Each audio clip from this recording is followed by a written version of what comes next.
নমস্কাৰ বন্ধু-বান্ধৱীসকল আজি এই ভিডিঅ'ৰ জৰিয়তে আপোনালোকক জনাব চেষ্টা কৰিম এক্সচেঞ্জৰ এমপ্লয়মেণ্ট কাৰ্ডটো কেনেকৈ ৰি-ৰেজিষ্ট্ৰেশ্যন কৰিব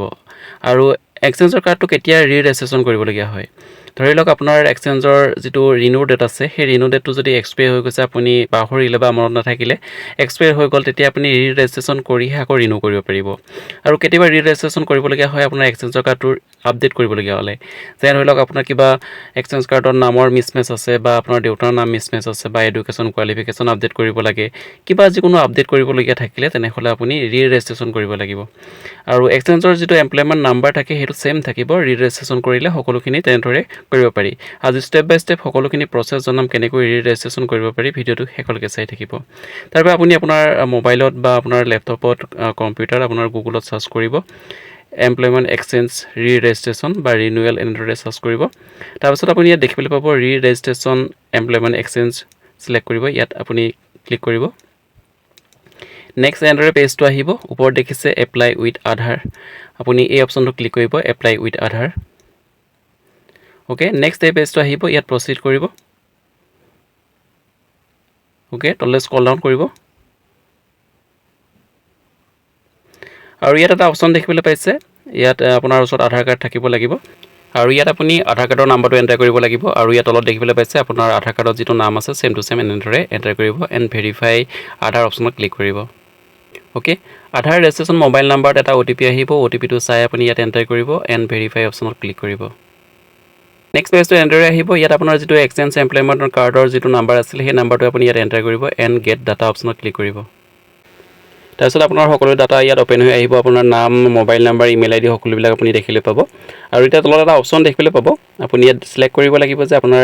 এমপ্লয়মেণ্ট এক্সচেঞ্জ কাৰ্ডটো কি কাৰণে ৰি-ৰেজিষ্ট্ৰেশ্যন কৰিব বিচাৰিছে সেইটো আপুনি ইয়াত সিলেক্ট কৰিবলৈ অপচন আছে আপুনি সিলেক্ট কৰিব পাৰিব কি কাৰণে ৰেজিষ্ট্ৰেশ্যন কৰিব বিচাৰিছে ইয়াত বহুত কেইটা অপচন আছে আপোনাৰ প্ৰফাইল আপডেট কৰিব বিচাৰিছে বা আপোনাৰ এডুকেশ্যন কোৱালিফিকেশ্যন আপডেট কৰিব বিচাৰিছে আপুনি সিলেক্ট কৰিব যিটো কাৰণে আপুনি আপডেট কৰিব বিচাৰিছে সো এটা সিলেক্ট কৰি পিনে আপুনি ৰি-ৰেজিষ্ট্ৰেশ্যন কৰিব লাগিব সো মই দেখাবৰ কাৰণে ইয়াত এডুকেশ্যন কোৱালিফিকেশ্যনৰ প্ৰফাইল ইয়াত প্ৰফাইলক মই সিলেক্ট কৰিছোঁ প্ৰফাইল আপডেট কৰিবৰ কাৰণে প্ৰফাইলত যদি আপোনাৰ নাম যদি ভুল থাকে দেউতাৰ নাম ভুল থাকে তেতিয়া আপুনি আপডেট কৰিব পাৰিব নেক্সট এই পেজটো আহি যাব আৰু ইয়াত আপোনাৰ প্ৰফাইলৰ ডিটেইলছখিনি আপডেট কৰিবৰ কাৰণে অপচন আছে আপোনাৰ নামৰ কাৰেকশ্যন কৰিব বিচাৰিলে কৰিব পাৰিব দেউতাৰ নাম কাৰেকশ্যন কৰিব বিচাৰিলে কৰিব পাৰিব সো আপোনাৰ যদি জেণ্ডাৰ কাৰেকশ্যন কৰিব বিচাৰিছে বা বেলেগ ধৰণৰ কিবা হাইট যিটো থাকে হাইট বা ৱেট ধৰণৰ কিবা আপডেট কৰিব বিচাৰিছে প্ৰফাইল আপডেট আপোনাৰ প্ৰফাইলটো যদি আপডেট কৰিব বিচাৰিছে তেনেহ'লে কৰিব পাৰিব আৰু নেক্সট আৰু এটা অপচন থাকে আপোনাৰ যদি কোৱালিফিকেশ্যন যদি আপডেট কৰিব বিচাৰিছে তেনেহ'লে কোৱালিফিকেশ্যন সিলেক্ট কৰিব লাগিব যিটো আপডেট কৰিব বিচাৰিছে সেইটো আপডেট কৰিব পাৰিব আপুনি সেভ এণ্ড ডাফ অপচনত ক্লিক কৰিব নেক্সট এই পেজটো আহি যাব ইয়াত আপোনাৰ এড্ৰেছ ডিটেইলছ আছে এড্ৰেছ ডিটেইলছ যদি আপুনি চেঞ্জ কৰিব বিচাৰিছে চেঞ্জ কৰিব পাৰিব আৰু সকলো ঠিকে থাকিলে আপুনি সেভ ডাফ অপচনত ক্লিক কৰিব তাৰপিছত এই পেজটো আহিব ইয়াত যদি আপুনি কিবা ডকুমেণ্ট আপলোড কৰিবলগীয়া থাকে যেনে কোৱালিফিকেশ্যন আপডেট কৰিলে আপোনাৰ ডকুমেণ্ট আপলোড কৰিব লাগিব যদি আপলোড কৰিবলগীয়া থাকে ইয়াত আপলোড কৰিব পাৰিব কোৱালিফিকেশ্যন আপডেট কৰিছে তেনেহ'লে আপোনাৰ চাৰ্টিফিকেট আপলোড কৰিব লাগিব যদি আপোনাৰ প্ৰফাইল আপডেট কৰিছে যিটো কাৰেকশ্যন কৰিছে সেইটো কাৰেকশ্যনৰ প্ৰফাইল আপোনাৰ ডকুমেণ্ট আপলোড কৰিব লাগিব তাৰপিছত আপুনি সকলোবিলাক আপলোড কমপ্লিট হৈ যোৱাৰ পাছত আপুনি টাৰ্মছ এণ্ড কণ্ডিশ্যন একচেপ্ট কৰিব এণ্ড সেভ এণ্ড ডাফ অপচনত ক্লিক কৰিব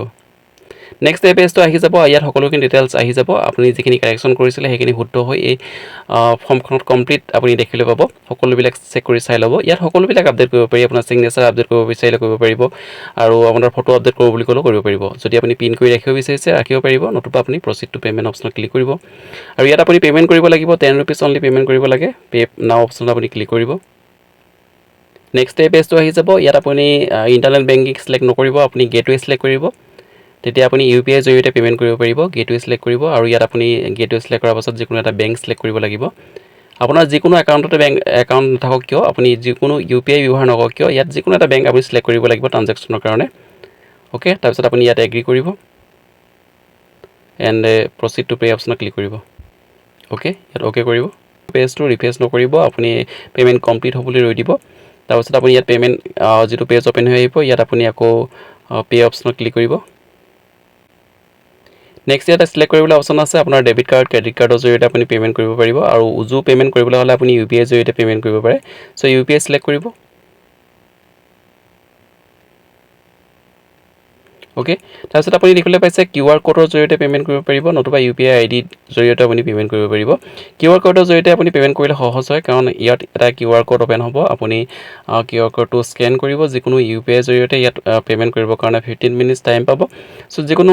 মোবাইলৰ পৰা যিকোনো UPI একাউণ্টৰ পৰা আপুনি এই QR কোডটো স্কেন কৰিব আৰু 10 rupees টা পে'মেণ্ট কৰি দিব পে'মেণ্ট সাকসেছ হৈ যোৱাৰ লগে লগে আপুনি আকৌ চেক কৰিব যে আপোনাৰ যেটো এক্সচেঞ্জৰ এমপ্লয়মেণ্ট ৰি-ৰেজিষ্ট্ৰেচন কৰিলে হেতু আপুনি ডাউনলোড কৰিবলৈ পাই যাব আৰু ডাউনলোড কৰাৰ পাছত আপুনি আকৌ ৰিনিউ কৰিবলগীয়া থাকিলে আপুনি আকৌ ৰিনিউ অপচনত ক্লিক কৰি ৰিনিউ কৰিব পাৰিব নতুবা আপডেট যদি আপুনি হৈ গৈছে তেনেহলে আপডেট কৰিব পাৰিব যদি আপোনাৰ ডেট এক্সপায়াৰ হৈ গৈছে তেনেহলে এনেদৰে ৰি-ৰেজিষ্ট্ৰেচন কৰাৰ পাছতহে আকৌ ৰিনিউ কৰিব পাৰিব গতিকে আপুনি যদি ভিডিওটো ভাল লাগিছে সকলোৰ লগতে শ্বেয়াৰ কৰিব আৰু যদি কিবা প্ৰবলেম আছে আপোনালোকে বুজি পোৱা নাই তেনেহলে মোক কমেন্ট কৰিব মই আপোনালোকৰ এক্সচেঞ্জৰ কাৰ্ডৰ ৰিলেটেড যিকোনো সহায় আপোনালোকক কৰিব চেষ্টা কৰিম থ্যাংক ইউ